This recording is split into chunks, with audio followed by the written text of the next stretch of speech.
Yes, lads, welcome back to episode 5 of the Arsenal Career Mode series. So, in today's episode, we've got 7 more eclectic games to add to our extremely ridiculous resume of about 50 games this season. So, we're going to start with the Youth Academy report just before we get into anything major. We've not really got anything from the last couple of these. We've obviously got the Ozil regen, which was a very good pull in hindsight, and the striker was like 67 rated. Yeah, they look fantastic, but apart from that, we've not done that well. Even the guys who have got the potential of a 65 rating, they're probably like 45, so we're struggling a little bit. We've got a very solid youth academy. They've got at least 54 as the highest rating in the youth academy, and the highest rating being a 67. So yeah, we're not doing bad in general, and as I say, we've got a match to look forward to against Manchester City after we have a look at our Ozil region and see how he's getting along. It's a 66 rating now. Wow, minimum potential of 83, maximum of 94. I mean, for season 2, hopefully we do it. That looks like an absolute worldie as a backup to Martin Ødegaard. But yeah, can't wait to call him up, especially with the stats we've got. And we're going to go into the first game of the episode. We're back at the Emirates Stadium for a game against Manchester City. I'm dreading it. I really am. They battered us last time, so we'll see our team before we kick off. As Ramsdale starts in goal with the back four of Tomiyasu, Saliba, Gabreil and Kieran Tierney. Midfield four of Saka, Zinchenko and Martinelli. They've got Ødegaard and Jesus, the former Man City man himself, along with Zinchenko, returning against their former sides. So yeah, it should be a decent game. This party dropped to the bench because he's tired, of course, and we'll see the Man City team as the 4-3-3 comes out again. Edison, Walker, Diaz, Laporte and Cancelo as the back four. That's ridiculous. Midfield three of Bernardo Silva, Rodri and De Bruyne. And then the strikers, they've got Mahrez, Foden and Grealish with Haaland on the bench. Same with Alvarez. And of course the same with Marco Asensio. Yeah, it's a pretty good team, this. It really, really is. They've got their strongest team out bar Haaland, and we'll see who gets the first highlight. Of course, it's City. So Grealish comes down the line first, plays it in towards De Bruyne, who gets a chance on goal. Great save by Ramsdale as we clear the ball. But in the 19th minute, City come again. Quick 1-2, and this time Grealish off the post, and we clear it away again. But this attack, we're not so lucky, as Mahrez comes down the line, looking to cut inside Gabreil, in towards Foden, quickly passed it back towards Bernardo Silva, and we're 1-0 down. Already at home. This is going to be an absolute nightmare game, if I'm being honest, as we go into the half-time interval. 1-0 down. But you know what? It's not 2, 3 or 4, so I'm not too upset, to be honest. Where did you learn to count? But we are indeed back in the 60th minute. Saka comes down the line, gets past his man Cancelo, who can't keep up whatsoever, tries to brush him off the ball. Chance for Saka at the front post.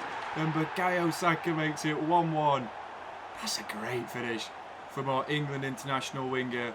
Such a brilliant run. It's a good ball through as well. I don't know who passed it, but it was an excellent first touch to beat Cancelo, and he just breezed past him. He really, really did. And it's an absolutely fantastic finish against the Brazil number 2, Edison. And yeah, we're back in the game, 1-1. So we'll restart again in the 83rd minute. As Jesus has got the ball, pulls it back out towards Saka. Chance for Ødegaard to make it 2-1. It's a good save by Edison Moraes. And you know what? This second half, we've been the better team by an absolute country mile. Really, really good so far. So while Saka takes his time to collect the corner, we are looking for a cross in the middle towards the big defender Saliba, who's scored a few goals already this season. It's a good ball, to be fair. Edison punches clear. Back out to Ødegaard. Going to have another chance here. Looking for the shot, looking at the angle. It's an easy catch for Edison, but it's an actual fantastic result as we draw 1-1 at home against Manchester City. You might be saying, why aren't you happy that... Well, why are you happy that you've drawn against Man City? Because they're the best team in the league, especially on this game. They're fantastic and they're so hard to play against. You can turn over Liverpool quite well if you get the first goal. It's pretty easy after that, but look at that, the stats in this game. City dominated the first half, but this second half we came out swinging. The half-time team talks like Rafa at Istanbul. You know what? A brilliant performance. Again, unfortunately we don't have a player who got the man of the match. I think Saka may deserve the man of the match in general, or Jesus, but they gave it Bernardo Silva, which is fair enough. He scored the goal for City. I think that's just a bit like a top 2 bias between Liverpool and Man City, like they always say, Liverpool and things like that. I think that's pretty much this game summed up as the top teams always get the luck of the draw. But still, excellent result indeed. As we're actually going to sign a new transfer. We're actually going to make a new transfer in this little bit. I was looking at Tillmans, I was looking at Tonali. They're far too expensive. We need some backup for the midfield. And the man I chose was James Ward-Prowse. We've got about £40 million to play with as well. But I think AC wanted about 60 for Tonali. And we could actually swap a player here with Southampton to get him off the books as well. I know you might be like, oh, it's unrealistic to get rid of a player from the club who's just played a game. But man, I feel like Granit Xhaka's got to go. I like him as a player in real life, but on FIFA, he's not very usable. He got about 51 pace. But Southampton want 23 million. I think we might be able to do about 21.8 minus the release clause as well. So that might be a fantastic signing for about £35 million. And we've bought in James Ward-Prowse. That is absolutely wonderful. Arsene Wenger seems to be snapping her hand off for the deal. I'm really happy with it. I really, really am. You have to agree contract terms now, and that could be a wonderful signing. And I'll tell you what, guys, if we agree contract terms with this player, we're going to be a different kind of breed. We're going to be a different animal. He's such a fantastic dead ball specialist in real life. Very underrated in terms of his work rate and like manoeuvrability to play loads of different positions. So that's a very good signing. That's the newest player to join our club, James Ward-Prowse. Welcome to the Emirates Stadium. So indeed, James Ward-Prowse is going to actually get a first little run out in the next 2 games. He's going to, I think he might play in this game against Hull City in the first leg of the Carabao Cup semi-finals. To be fair, in fact, he's not really match fit, is he? No, I'm going to keep the team as it is. We should beat Hull City anyway.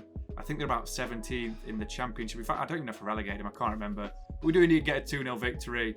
It's a dominating performance. Gabreil Jesus and Emil Smith-Rowe score the goals. Smith-Rowe's the king of the Carabao Cup, I swear. And then we also get a 3-0 win against Blackburn Rovers with Maitland-Niles, Fabio Viera and Smith-Rowe scoring the goals as Ward-Prowse comes on for his first appearance and somehow takes the captain's armband. You gotta love FIFA, you really have. But yeah, excellent result there as we move on into the next big game in this episode. It's the North London Derby replay. We lost 3-1 the first time we played Tottenham Hotspur, but now we're at their ground, so we've got the advantage, surely.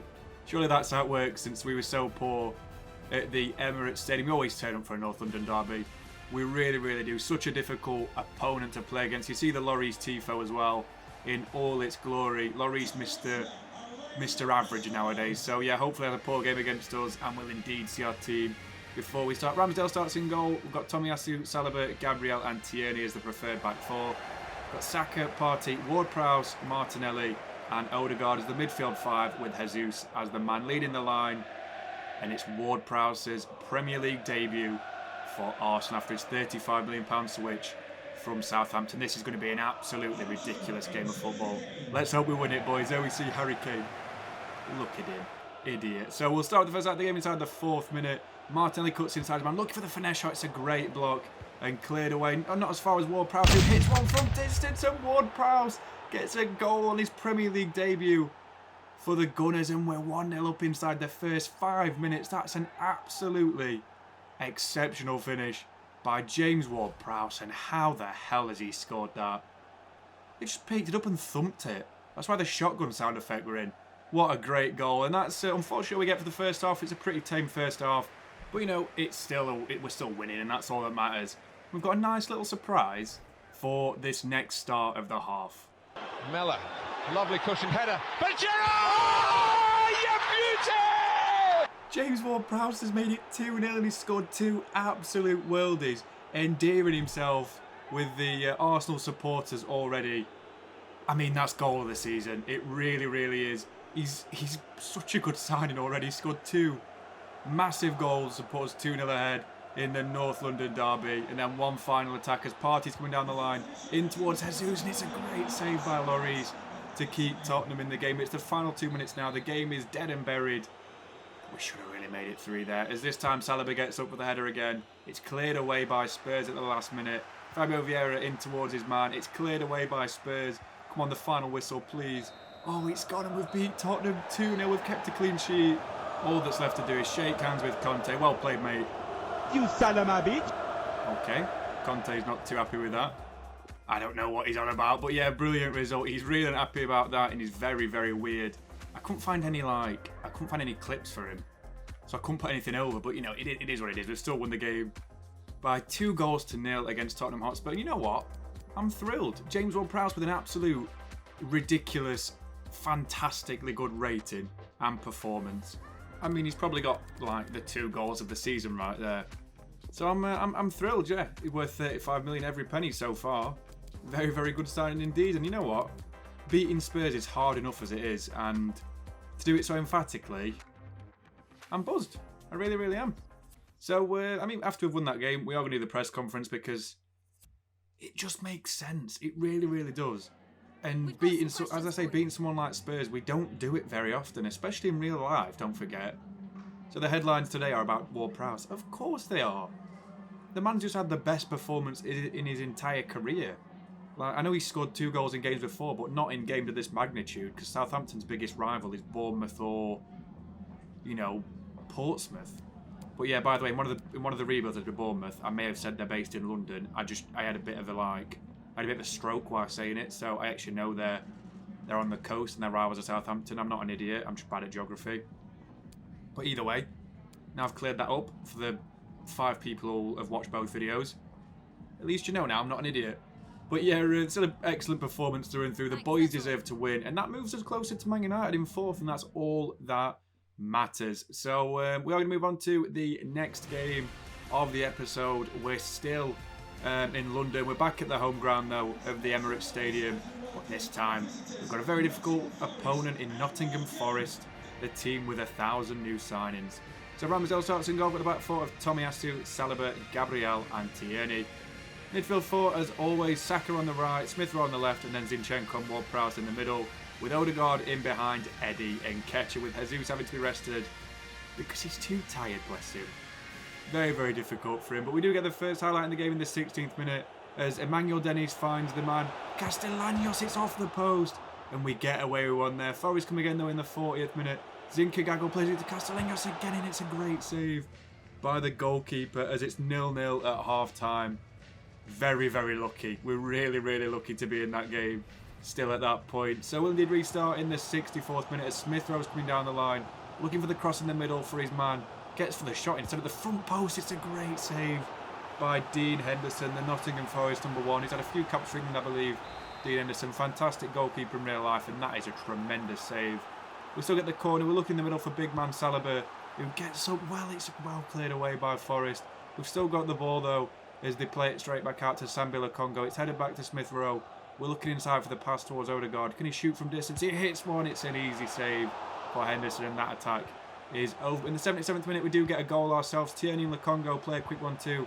Smith Rowe in towards Odegaard, who shoots on his left foot straight through Dean Henderson, and that's a brilliant goal by Martin Odegaard. Quick 1-2 punch as well. That is an excellent finish. Henderson maybe could have saved it, but in general I think it's still very well worked by the team. A little bit lucky there, but Odegaard with all the skill in the world to make it 1-0, and we're not done just yet. In the 83rd, Jesus plays it through to Odegaard again. He's got Cook to beat. He beats him easily, and he slots it past Dean Henderson's left-hand corner, and that's 2-0. And outside the end of the game, it really, really does. Excellent finish as you see him celebrating with ESR, Ward-Prowse and Bukayo Saka. That is a fantastic way to end the game.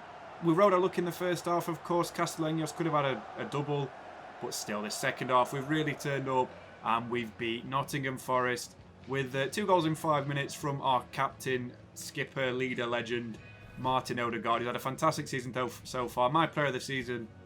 I mean, he's been fantastic in real life. Probably the best player in the league this year, by the looks of it. Still, actually, I should say, after Haaland. Always after Haaland.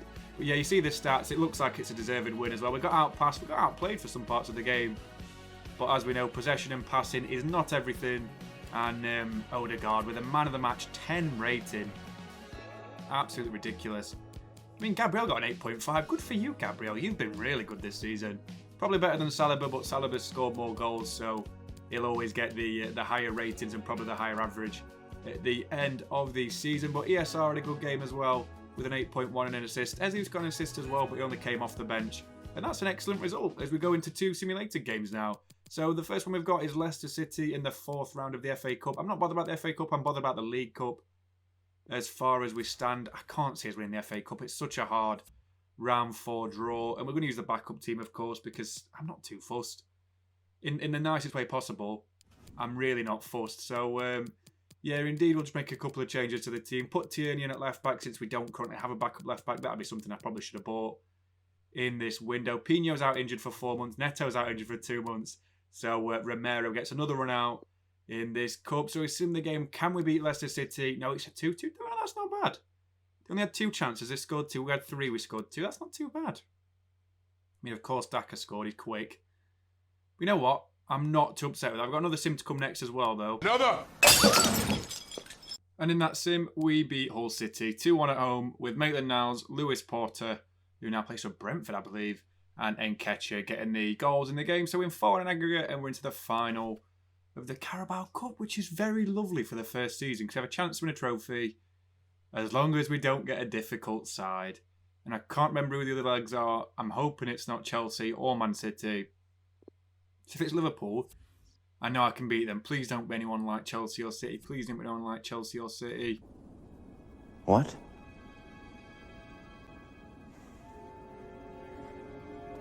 How can you do this? I mean, it's worst case scenario, isn't it, really? I'd have still preferred Chelsea over Man City, but you know, you've just got to do what you've got to do. It's a difficult tie, but we'll try our best. That's all that matters. As long as we try and try and try and try and try, we're still not going to get a win in that cup final, are we? Let's be honest. I mean, we're Arsenal. We're not Real Madrid where we can beat literally anyone, or Liverpool where with the team we've got can beat anyone. We still start like 80 rated players on the regular. So yeah, it's disappointing, but I'm umming and ahhing about loaning out Luca Romero. I'm thinking I'm not going to because we've got that many injuries that I feel like he'll get quite a bit of valuable experience in this season. So I'm thinking I'm going to leave that for that. We've also got the round 4 replay against Leicester. But better news. I'd rather lost Leicester, to be fair, in the first leg, so I didn't have a second round. But yeah, we are 5th in the league now. We're only 1 point behind United, 7 behind City and Liverpool, and 5 behind Chelsea. And we've created a little bit of a gap between us and 6th place Newcastle, where we're 4 points ahead of Alexander Isak's team. And you know what? We've lost less games than Chelsea and United, so we're not doing bad this season in relative terms. We're also going to see our top scorers as soon as we get to him. Nketiah's the top scorer in the cup, same with ESR, both with 5 goals. That's nice to see. And we'll see the Premier League, see who's the top scorer. Jesus is still the top scorer with 15 goals. I don't think he scored a league goal that episode, unfortunately, which is quite strange. De Bruyne has got 14, Jovic has got 12, and Wilson's got 11. Top assister is still Martin Odegaard with 13, with Jesus on 9 and Saka on 8, level with Fernandes. So yeah, we're not doing bad in that department. And this episode, Ramsdale's got 2 clean sheets. I mean, how lovely is that? It's very nice that we've got 2 clean sheets for a change. We never normally get any. So the arrival of Ward-Prowse has actually shored up the defence a little bit more than it had before. But we'll indeed see what we've got to come in the next episode before we get through to the episode summary and then the end of the episode. So it's been an excellent January. We're unbeaten in the entire month, and we've also played Tottenham, Leicester and City in those games. And we've also played the cup final in this month as well, so that's obviously very, very nice to see indeed. But on to the next month. We might sign a left-back, to be fair, the end of January. But yeah, we've got a home game against Leicester, an away game against Wolverhampton Wanderers, an away game against Chelsea, a home game against Brentford. We've got the cup final after that. It's not going to be very fun, if I'm being honest. That's going to be a very difficult game. Then we go to March. I nearly said February again. We go to March, where we've got more games to play. We're going to play Fulham. We'll probably play Leicester again to finish off the episode. And then I think we're done for that episode. But yeah, that'll come in the next couple of days as far as I know. Let's have a look at the episode summary as well in a moment. So, as we can see, the player of the episode, in my opinion, was James Ward-Prowse. Made an immediate impact into the team and was the man of the match in the game against Tottenham, the all-important North London derby. And the top scorer was Jesus, who got 2. Maitland-Niles also got 2. So did ESR. So did Odegaard. And so did Ward-Prowse. I just left it as Jesus. But that's the end of the episode, guys. I really appreciate watching, as always. Please leave a comment, like and subscribe. Everything you can do helps the channel. And I'll catch you next episode very, very soon, guys. Stay safe, drink some water. See you soon.